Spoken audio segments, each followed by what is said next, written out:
Bifulco, Associate Professor of Public Administration and International Affairs at Syracuse University. And today's plenary is on income inequality. And so we have three panelists with us today who are kind of leading thinkers on economic policy in the Washington world. And they've been giving a lot of attention to this issue recently. And so I think we have a good session, very timely. So our first panelist, this is not the order they'll go in. Well, why don't I do the order they'll go in? So first we'll have Heather Bushey.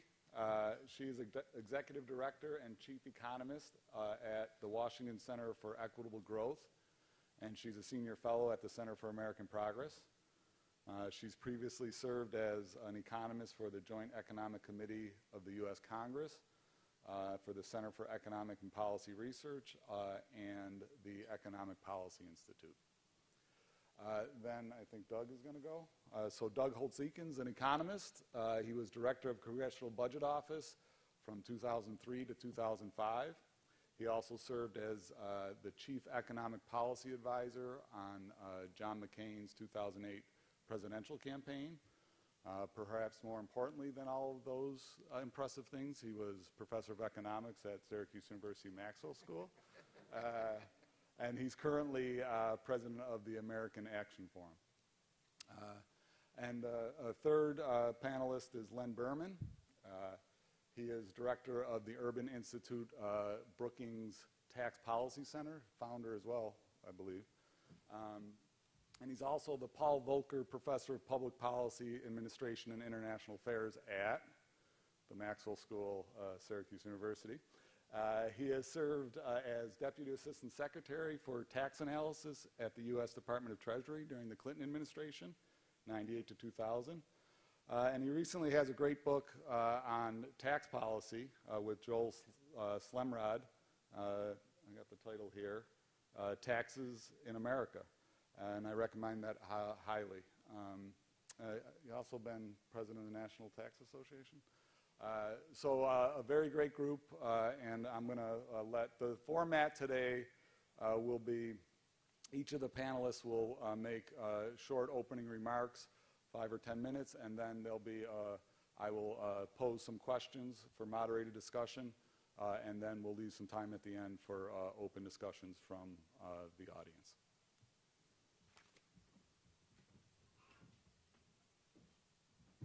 Thank you. So it's just a real, okay, I'm going to pull this just a little bit further away. It's a real pleasure and a treat to be with you here today. I've not been to this conference before, so it's exciting to be able to be here. And so I understand that much of the program is about public finance and local governance, and in this panel we're going to be talking about inequality and a lot of macroeconomic topics, and I look forward to having this conversation. I am the Executive Director of the Washington Center for Equitable Growth, and as the name of the center implies, we spend a lot of time thinking about inequality, the forces behind it, and the effects of it on our economy and our society, and what, if anything, we should do about it. Now, the opinions that we're going to hear on this panel today represent a wide array, I think, of views, and I don't know that we will come to some consensus in terms of the causes and the consequences of inequality. But I think there are some things that we might be able to agree on, which I'd like to, hopefully will be some takeaways from this panel. One of them is that inequality in terms of the economy, economic inequality exists in the United States. The severity is greater than what exists internationally, and it's more severe than what we've seen in a very long time. But to that, I'll add another implication, which is the somewhat more contentious conclusion that inequality also is a drag on our economic growth. So let me start by breaking down the extent of inequality in the United States and some of the basic causes of inequality. So basically, inequality has a variety of causes, and you have to think about the causes as they pertain to different places in the income distribution. I don't think you can just look at the causes of inequality overall. You have to look at what's happening at the bottom, the top, and the middle of the income distribution. So when we focus in on what's going on in the middle of the income distribution, most of what those families get in terms of their income is from labor and employment income. And many economists have been arguing that, that the hollowing out in terms of inequality has been happening in the labor market, and this is due to a phenomenon that economists call skill-biased technological change. Say that like 20 times fast. And what this means is that middle-skilled, middle-income jobs have been eliminated or being eliminated, and that low-skilled, low-income, and high-skilled, high-income jobs have been growing. Part of this, the argument goes, is because of the returns to education have been increasing, and those who commanded these very in-demand skills have been rewarded more handsomely than others. It's a demand-side story. I'd like to argue that the evidence in favor of this argument is not entirely compelling.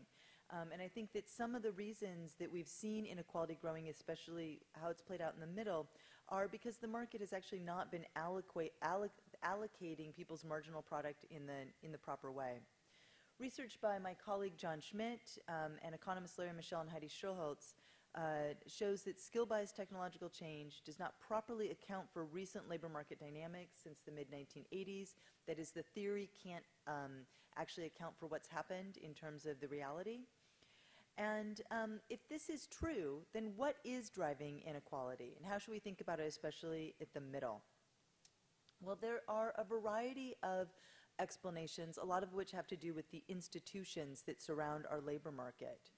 One, of course, is the decline of unions in our economy. Unions have traditionally been how we've seen growth in middle-income wages. They're part of, when you look at analyses in terms of what makes wages grow, unions certainly played an enormous role. And of course, we've seen the density of unions in the United States fall precipitously down to about 11% overall and about 7% for private sector workers. There are other institutions and policy institutions, such as international trade. And here I would point to work by economist David Otter, along with his co-authors David Dorn, Darren Acemoglu, and Gordon Hanson, who found evidence that import competition, particularly from China, have contributed to the hollowing out of our wage distribution. They estimated that about a little over 2 million jobs have been lost on net from 1999 to 2011 due to this openness to trade, and that has played a key role in rising inequality, especially at the middle. And then, of course, there's thinking about policies and institutions at the bottom, such as the minimum wage, where we also know that we've seen this long-term, just another picture, my first picture here, a long-term decline in the value of the minimum wage. And that economists estimate that about 30 to 55% of lower and middle income inequality can be attributed to the declining real value of the minimum wage. So as we've allowed the bottom to sort of shrink and shrink, this actually widens the income distribution, which seems fairly logical. But when we're thinking about the bottom end of the income distribution, we also have to consider government benefits, transfer payments. Low-income individuals and families, of course, receive a larger share of their income from transfer payments compared to other families. And one of the things that we know about the United States is that among OECD countries, and this is according to data from researchers Branko Milanovic and Janet Gornick, who are at the City University of New York, among OECD countries, taxes and transfers in the United States have reduced inequality the least among 19 OECD countries, reducing the Gini coefficient from 0.52 to 0.37. We're actually just up here talking about the pros and cons of the Gini, so maybe that's something we could talk about in the Q&A. But there you go. I'm actually typically not a big fan of it, but this study I think is very interesting. Just pointing out that our tax and transfer system, although it benefits in terms of the transfers to low-income families, it's not doing as much to reduce inequality as it is in other countries. But here I get to the crux of what I wanted to say today, which is that the real story of inequality is actually what's going on at the top. So if you just look at measures of inequality at the bottom or the middle or overall measures, you don't see this very important rise in inequality at the top. In 2014, nearly half of all income, 49.9%, went to earners in the top 10%. From 2009 to 2014, the top 1% of families captured 58% of real income growth. Now, political scientists Jacob Hacker and Paul Pearson call this a quote-unquote winner-take-all economy. And a growing body of research is showing that the gains from being on top being on top of the economic pile are larger than ever before, but that moving into that winner's circle is actually more difficult than for generations past, or at least not any easier. The evidence on mobility does not show that America is more mobile than other countries, or that mobility has become easier, which indicates that this winner's circle has become tighter. Now, as it turns out in the United States, to get into the top, you need a very high-paying job. It used to be, and this is a chart from Thomas Piketty and Emmanuel Saez, and looking at the bottom chart first, what this shows is the share of income from wages, capital, or entrepreneurship. And in 2007, and I use 07 because that was, of course, the peak, what you can see is that, that even those at the very top are getting the majority of their income from wage income. Back in 1929, which is panel A, those at the top were actually getting most of their income from capital income rather than from earnings. That's a very different and unique, in terms of historical perspective, way for those at the very top to be getting their earnings. They're getting it from what they're earning from the labor market, not just from rents on capital or interest on capital, which is important to think about. So then the question becomes, why? Is it that these folks at the top are getting these high salaries because they are adding so much to our economy, or there are other things at play? Now, Thomas Piketty in his book calls these folks at the very top, quote unquote, super managers. And one of the things is, once you look at who is earning those very top incomes at the top, what you see is that a lot of them are in, quote unquote, the super manager category, so that is their managers, CEOs, and the like. They're in private equity, or they're in finance. And where their contributions to the economy may be harder to measure. A couple of things we know are that the explosion of ultra-high earnings has happened only in the United States and in some other advanced English-speaking countries like the UK, but to a lesser extent than it has in the United States. And so this is one piece of evidence that says this actually may not be about skill-based technological change and these people accruing more and more income because of demand or because of their skills. If it's only happening in the US, there might be something unique and interesting about our institutions that is actually pushing these incomes to the very top. So I want to turn next to the Okay. All right. I hope I've built the suspense sufficiently. I want to say thanks for the chance to be here today, and it's nice to see so many old friends and faces. It's really quite a treat. This can be explained by one simple experience in my life, which is that in 2001, I messed up my first and was hoping it to be my only PowerPoint demonstration in front of the President of the United States. And he threw me out of the Roosevelt room, and I swore off PowerPoint forever, until today. Because I couldn't figure out how to do this. But 15 years later, the scars are beginning to heal. It's all good. Why is inequality such a big deal right now? And I think that's the threshold question. And I just want to point out that I think there's a simple explanation, which is things are tough out there. I mean, we have had a really, really rocky labor market recovery, one characterized by ultimately falling measured unemployment, but still has very high elevated measures of broad measures of unemployment, and lots of people working part-time against their wishes, poor recovery in real average hourly earnings. And it's no excuse that people are frustrated and want to, sort of figure out what the heck is going on. I will also point out this is not the only time we've been terribly concerned about inequality. I've been in the Council of Economic Advisors twice. Both times there was a vociferous debate about inequality. People say things like, the new debate over the very rich, the top 1% did better than anyone else. CNN Money, 1992. We know that productivity has increased since 1977. Where did that money go? To the very rich.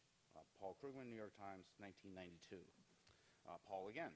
It's another example of a big unprecedented jump in inequality to Great Gatsby levels, April 21st, 1992. And I could go on, but this isn't the first time we've been through this. This is something that recurs in American politics. You can go back to Samuel Gompers, William Jennings Bryan, probably back to the Founding Fathers if you want to find this debate. It permeates our politics all the time.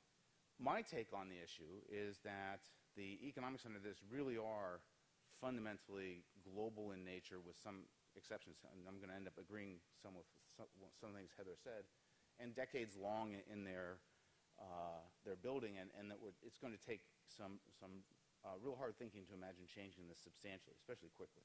So here's my take on the facts and debate in 3 quick charts. I'm not going to belabor this.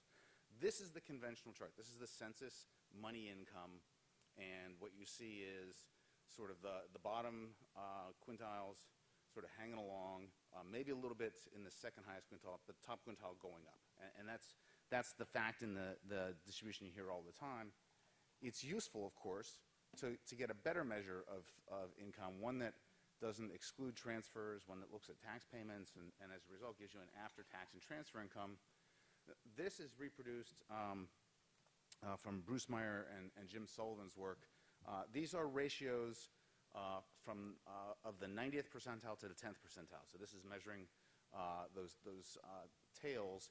And what you see is at the top, repeating the previous slide, that's the pre-tax money income.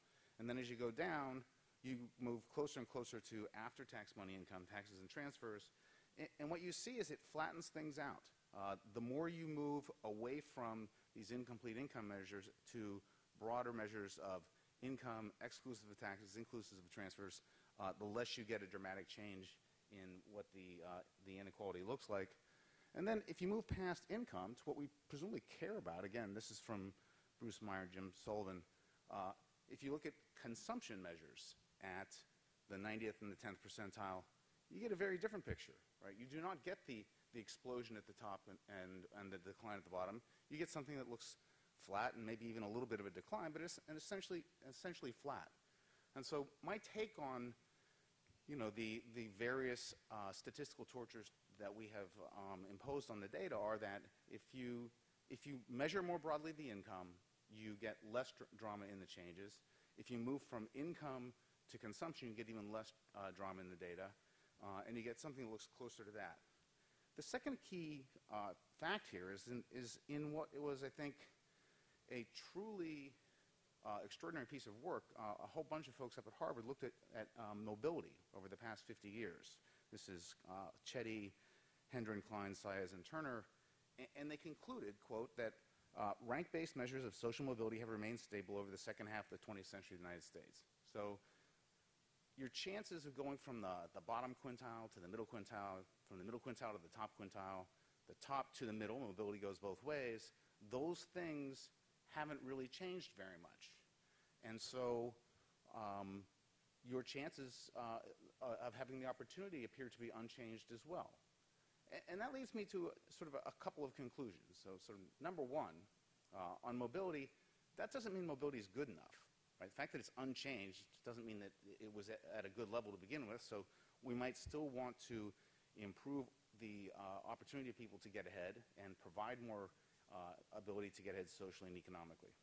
Number two, the fact that these distributions haven't widened doesn't mean that we've got the bottom at the right place. And I'm deeply concerned that we don't. I think we are having a very poor growth experience in the United States, and I think we ought to worry a lot about the quality of life at the bottom end of the income distribution. It just says that, we just haven't seen the ratio deteriorate very much. And then it also says that when you look at income, we have more rich people, right? So the bottom is moving along, mobility is about the same, but inequality is going up because we have more rich people, very rich people, in fact. And that's the part that's not really so global. That is this piece that is unique to the United States. And then you have to decide, is that a bad thing? And there are different points of view in that. There are some people for whom it's just a bad thing. They genuinely, they look out and they see these vast disparities in income and they think it's just not okay. It is their judgment that it's not. I either was born without an empathy gene or had it surgically removed. It's not clear. It doesn't bother me. These rich people, it's fine. So I don't have a reflexive dislike of it, and that's part of the discourse, and it's a legitimate debate.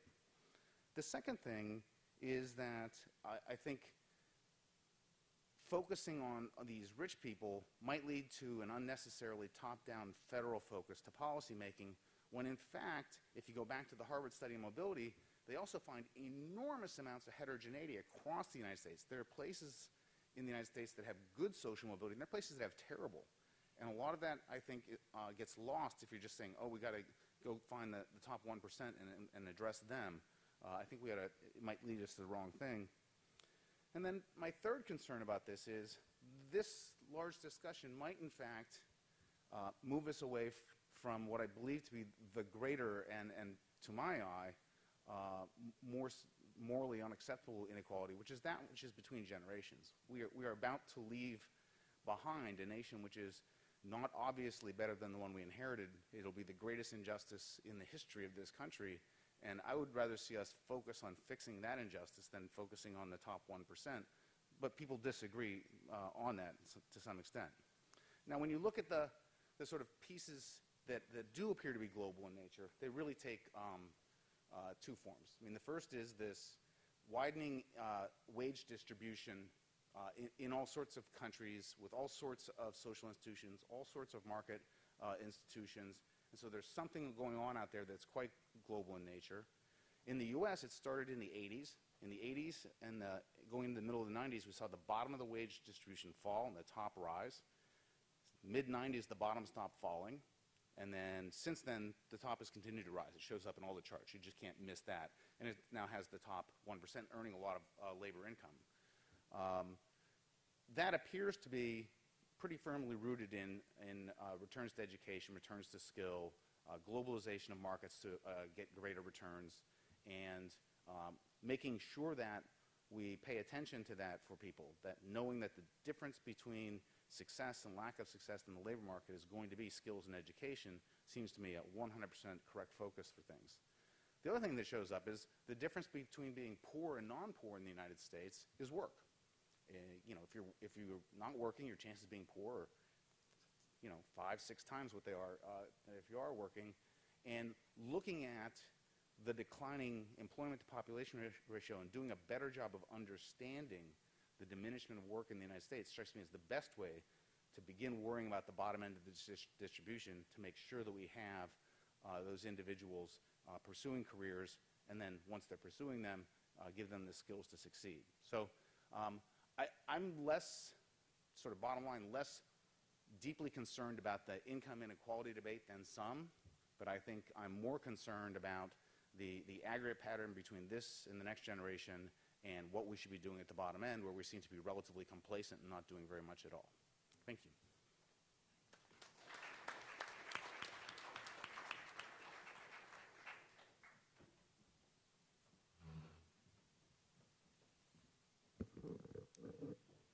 So I was going to talk about technology, and I think this experience here kind of illustrates that technology is definitely a mixed bag. Let's see. Is that me? Yeah, that's me.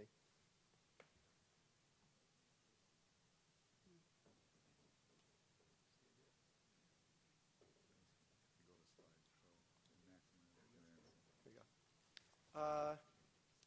And I don't have a watch, so Bob, if you start to get bored, just tell me to stop.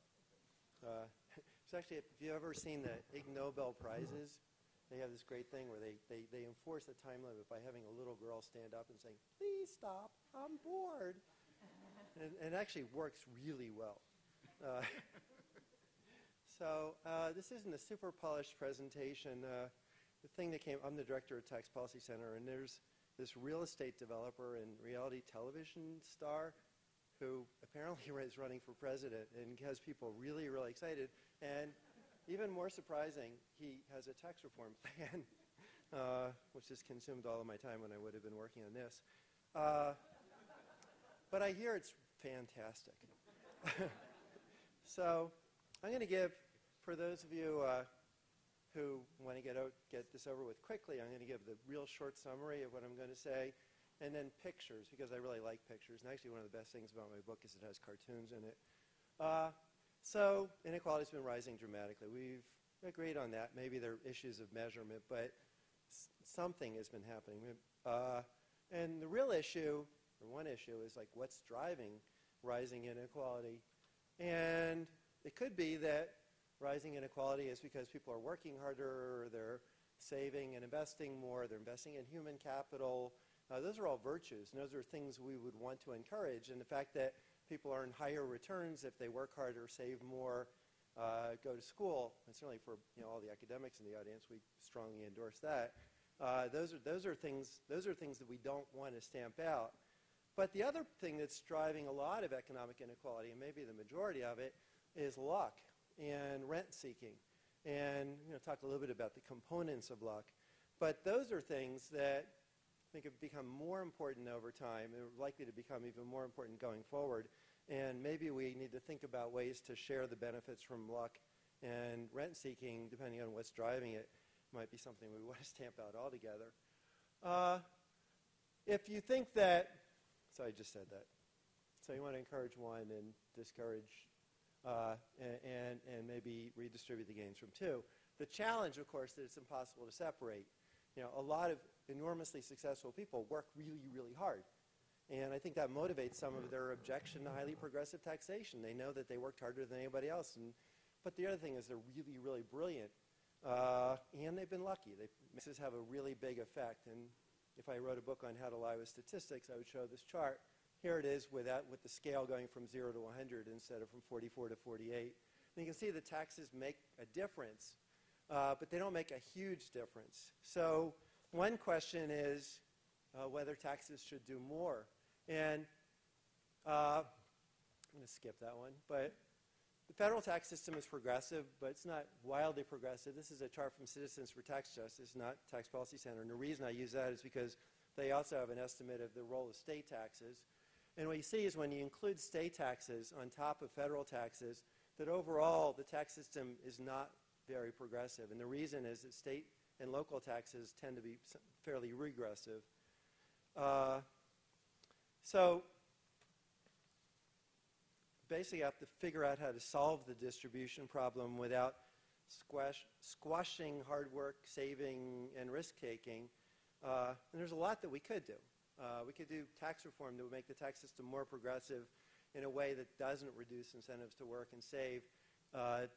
Doug and Heather and I could come up with great plans to do that. And the only problem is that politicians are the ones that actually get to pass laws. Thank you.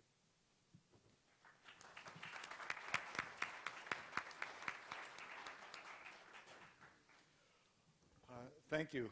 So I have 3 questions that I'm going to pose, and then we'll open it up to the floor. And so to make sure we have time to open it up to questions from the floor, I'll ask to try to keep responses short, although they'll be broad questions. So I'll let you solve that dilemma.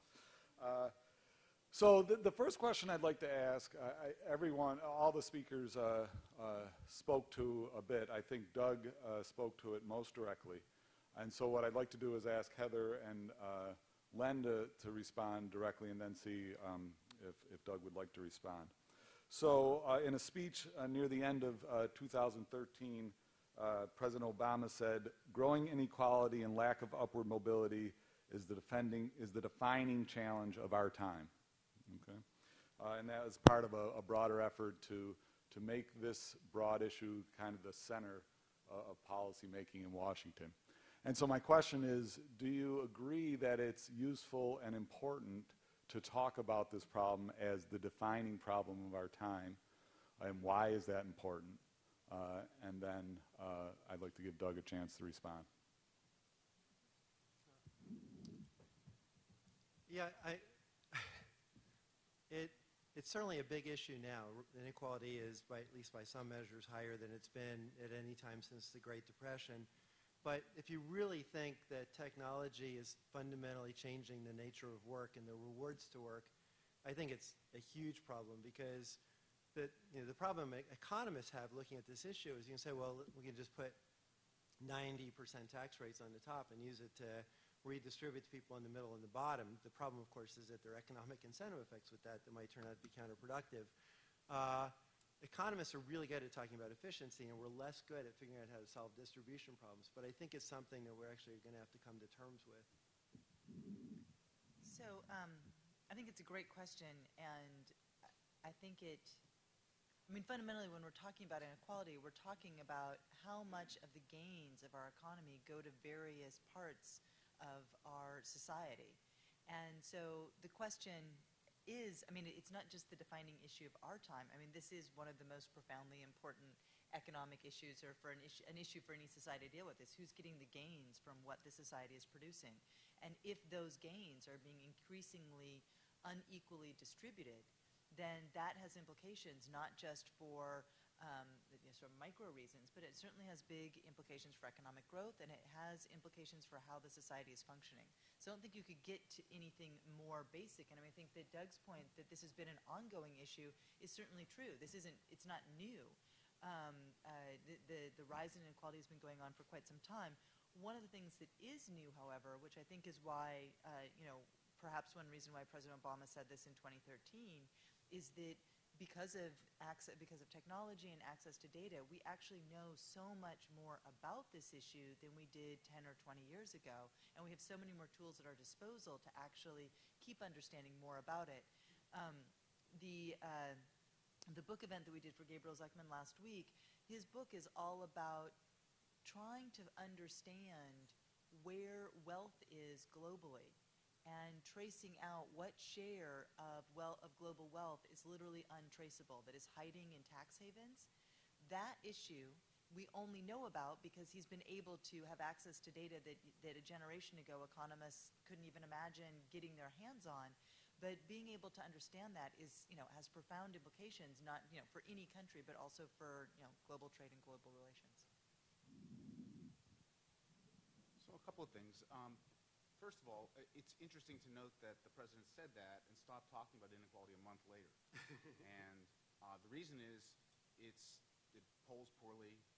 It's not something that they decided to pursue.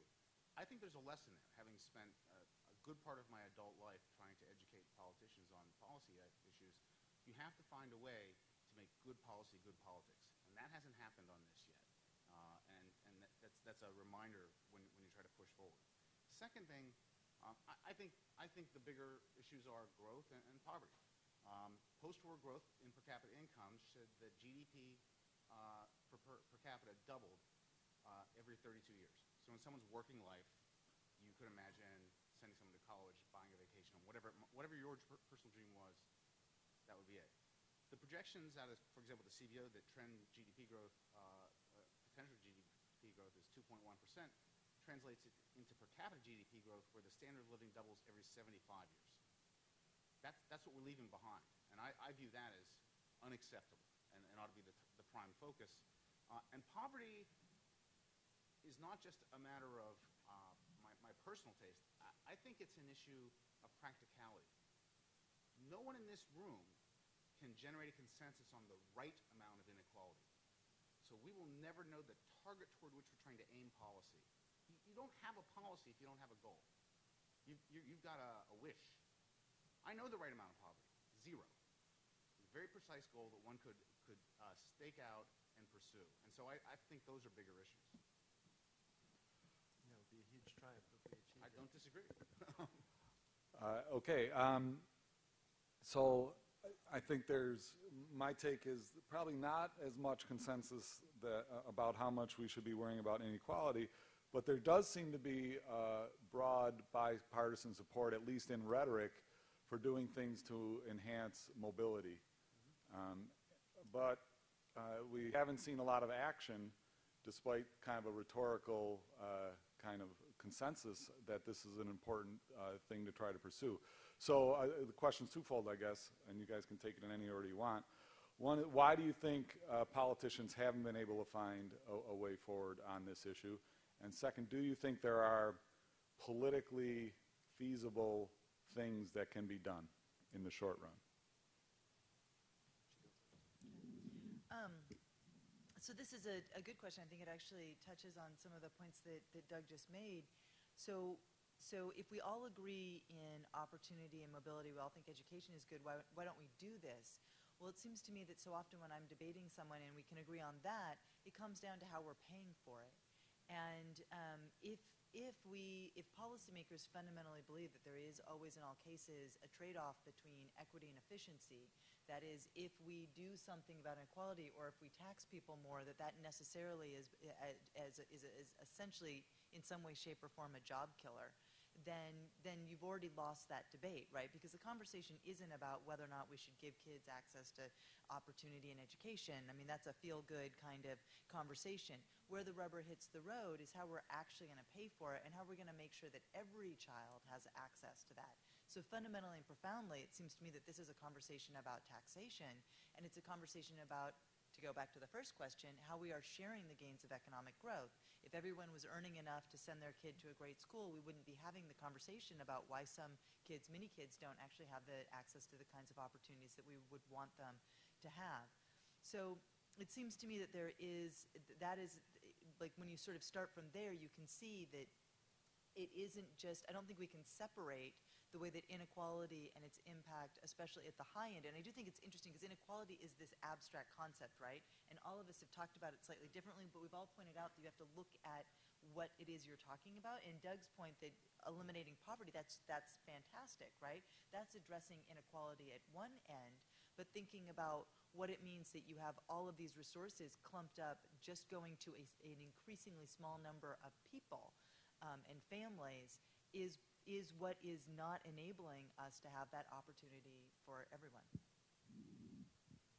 So one of the reasons that I emphasize sort of policies for better trend growth so much is that everything gets easier if you're growing rapidly. I mean, Heather's right about how hard education reform's been, but think about trying to fix a budget deficit or do an immigration reform of which the United States might be proud, or name any bunch of issues. If you're growing poorly, you make everything harder politically. So I think that's a key thing, and it'll help in education too. No doubt about it. The second big dividing line in education, I think education is pretty much a tragedy because given the data collected in No Child Left Behind, we now know failure in the American education system. We know the state, county, school district, school, principal, teacher, kid. I mean, you can document it, and we haven't fixed it. And we haven't fixed it for a couple of different reasons, I think. Number one, even among the conservatives, there's a big division between whether you should get the federal government out of it entirely and just leave it to, quote, local control. But local control gave us those failures. And so I'm unconvinced that an adherence to that is a good strategy. And so that divides things. The second is just how much additional federal resources you're going to put into this big division. And then I think the reason it is permitted to fail in this way is it takes a long time for the payoff to an education reform to show up. I mean, you really have to get someone out of kindergarten and then out of elementary school and then out of middle school and then out of high school and out of college, and then finally you start seeing the payoff. And political system's really bad at that kind of a reform. One thing that's frustrating is just that it's a great example of the total dysfunction of the political system. And even in the case of education, where everybody agrees that the educational system isn't doing well, it becomes this partisan battle about vouchers versus charter schools versus public schools. And the good thing is I think actually the people who need to be educated first are the policymakers. And I think there is a consensus that education is part of the solution, and we should try different. Actually, I'd love for Johnny Ng or one of the other education experts here to talk a little bit about what would be possible there. There's a consensus on things, or there seems to be a growing consensus on things like subsidizing work for low-wage people, particularly for individuals without children, where both the president and several of the Republican presidential candidates have proposed increasing the EITC. You can imagine a growing consensus for something like a minimum income, like kind of negative income taxes, which I think is the thing you want to have in place before the singularity. Isn't the singularity called Skynet? Okay, my last question is, I'm going to try to bring the discussion to maybe make contact with some of the issues and things that the audience here, I think, spends more of their time thinking about. And that is, what role do you think state and local governments can play in addressing issues of inequality? So I'll just say that I think they're crucial. one part where I think we could get some bipartisan consensus going forward, because we always have in the past, is on infrastructure and improving the U.S. infrastructure. In the end, state and local governments make those decisions. They cite those projects. They are responsible for those dollars. It's crucial. More generally, again, the Harvard study shows that there are big differences in mobility across the U.S., and it has to do with the local physical environments, the infrastructures and things like that, but also the social capital that is in some of these communities, Boys and Girls Clubs, after-school program, all those kinds of things.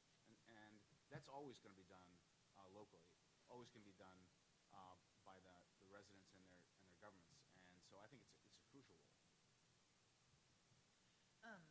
One other thing that to add to what Doug said on state and local governments, I mean, they are, of course, constrained in ways that the federal government is not, but you've seen state and local governments making some progress in terms of labor standards, in terms of laying out higher minimum wages or paid sick days or paid family leave or other kinds of policies that can boost wages at the bottom and the middle. You can think about, I mean, education is also, which is certainly related to the Chetty et al. Study around mobility. That is certainly, for the most part, locally financed and administered for the most part. The federal government doesn't play as big of a role as I think we often pretend here in Washington. And of course, the education issue is so difficult in so many ways because we have one of the most bizarre financing schemes in the world in terms of how we fund public education, which is through local real estate taxes, land values. And of course, that means that communities that have that are wealthier have more resources. So we're actually at Equitable Growth funding a study on this question. The inequity across space in terms of the tax revenue that local school districts have, and does that actually affect children's outcomes? And actually, the evidence from a variety of studies is that it is. So one thing that we could be thinking about is how is it that we're actually financing public education at the state and local level? And the other thing I would add is that there are limits to what state and local governments can do by themselves. That obviously, they're the ones who are responsible for running the programs, but to the extent that inequality has regional components to it, rich states have got an ability to do a lot to bring up their poor school districts and other things, but poor states have got very limited ability, and if they tried to raise taxes to deal with inequality themselves, there might be more flight to neighboring communities, especially among the relatively small number of wealthy people. So the federal government has an important role to play in terms of raising the money that's used to address this at the state and local level, or a significant portion of it. Okay, we have about 15 minutes left, and I'd like to open it up to the floor. We didn't really talk about logistics. I wonder if it's loud enough for people. It's a small enough room. I wonder if people can just introduce themselves and make sure they're projecting so everyone can, use your lecture hall voices to make sure everyone can hear the question.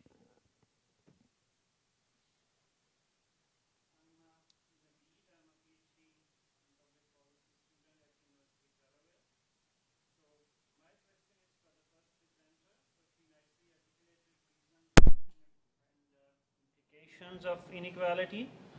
So I have 2 points for reasons and implications. I think there are regional and demographic reasons of inequality which have not been discussed in detail. So I think it would be, and they have obviously roots in fiscal imbalances and resources allocations that go to different resources and demographies in a country. So what's the current potential of these factors in terms of feeding into inequality in America? And second is about implication. I believe there is, and I think there are empirical studies as well, that there is a strong correlation between inequality and trust deficit between people who are at the bottom of income level and the state or society as a whole. So what's your opinion about that aspect in America, like the trust deficit between, and what sort of implication it can have in a society or a nation? Thank you. Do you want us to take them one at a time, or? Sure. So those are really interesting questions on this, just taking them in reverse order on the inequality and trust deficit issue. I'm an economist, but we do a lot of work with political scientists and who are thinking about some of these issues and the connection between economic polarization, the rise in inequality, and political polarization in the United States. And there is a lot of evidence that these two things go hand in hand, which is one way of getting at the trust issue, just in terms of thinking about the political process. Do people feel that their voices are being heard? We live in a democracy. To what extent are changes in voting patterns or changes in how integrated people feel in the political process due to shifts in inequality? And there's a lot of evidence that these two things are going hand in hand. Some of the research that is cited a lot in this shows that in the United States, legislation tends to pass if it is that it has to be supported by those at the top, in the top income quintile. I think it's quintile, but folks at the top of the income distribution. So even when there is policies that are supported by the majority of Americans, if they aren't actually supported by those at the top, then they don't actually they don't have as good of a chance as becoming law. And that's a very disempowering, disheartening statistic. And if people out there are perceiving that, that certainly reduces trust and faith in government. And then in terms of the feeding, the regional and demographic issues, that's a lot of actually what Doug has been alluding to in a number of times on the social mobility research that shows that there are these very important spatial differences that play out across the country. And some of it has to do, and there's, the research shows overall that while demographics play an important role in mobility and family structure, there are huge regional differences that also play a role. So all of these things kind of go together, but I'll let my colleagues up here say more to you. Thank you. Or we can go to the next one. We should just go to the next question.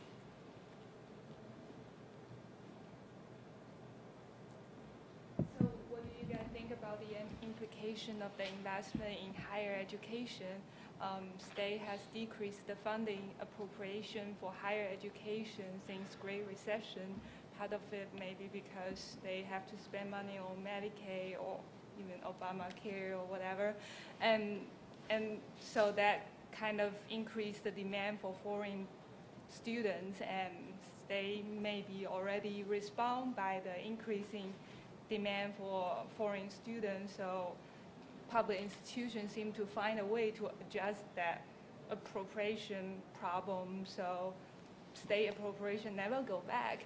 And I don't know whether it will ever go back, but to me, higher education seems to play a big role in terms of, shifting people's resources to medium income families and to give people more chances of moving up. I actually have one comment. I think that's really important. One thing I would add to this, though, that economists have been spending a lot of time focusing on in recent decades especially, is that while higher education is really important and there have been these really important cutbacks, one of the biggest gaps is actually access to 0 to 5 in early education, which sort of tees into this question about regional differences and where families and communities have access to across the income distribution to early childhood education. That actually, and it's the same people that looked at the social mobility stuff, the same set of researchers, where a child is at age 5 actually can tell you a lot about where they're going to be at age 45, and that what we're doing in primary, secondary, and higher education is not making up for the gaps that children enter school in terms of kindergarten. And that's something where the child themselves doesn't have a lot of control over, but it is someplace where inequality plays a huge role in terms of parents' access to resources, whether or not they have access to affordable and enriching childcare, but also the parent's job. Does their job, are they at the bottom of the wage distribution where they have kind of a, not such a great job, where they don't have flexibility or paid time off so that they can't actually be there for their child or infant when they need them. So these things play out in really interesting ways at the other end of the educational distribution as well. So this is a big deal. You're going to hear a lot more about this, and the whole session could go into it. But I echo what Heather just said. The second thing I'd say is there's a lot of the higher education problem that really is laid at the doorstep of K to 12.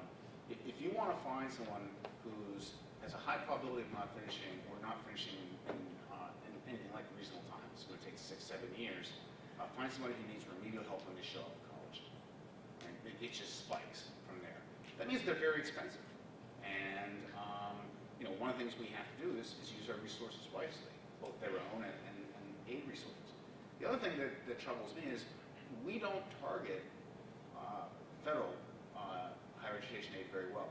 Pell Grants, we have too many relatively low-income individuals who are on loans who should just be on grants. I mean, it doesn't make any sense to me. And so I'm worried about the sort of overall, sort of fiscal picture in lots of ways, but I am more worried about building a system that generates high-cost students and thus makes the whole thing harder and doesn't use the resources in a very targeted way. A lot of the Pell Grants go to for-profit schools that have got just dismal records at graduation. There's Sue Donarski put out this chart that was just really shocking, which was the likelihood, I think it was the likelihood of completing college based on your socioeconomic and your rank in your high school, I can't remember, SAT or ACT score, something like that. And the highest performing kids in the bottom income group had a lower chance of completing college than the lowest performing kids in the top income group. And what that suggests is that it's more than just getting kids into college, but figuring out a way to provide them the services that they need. Often it could be smart, really high-performing students from underperforming schools who just aren't ready to deal with college, and then they don't get the supportive services that they need to get through. And again, I feel like I've already said too much. I'm looking at like 10 people in this room who know more about this issue than I do.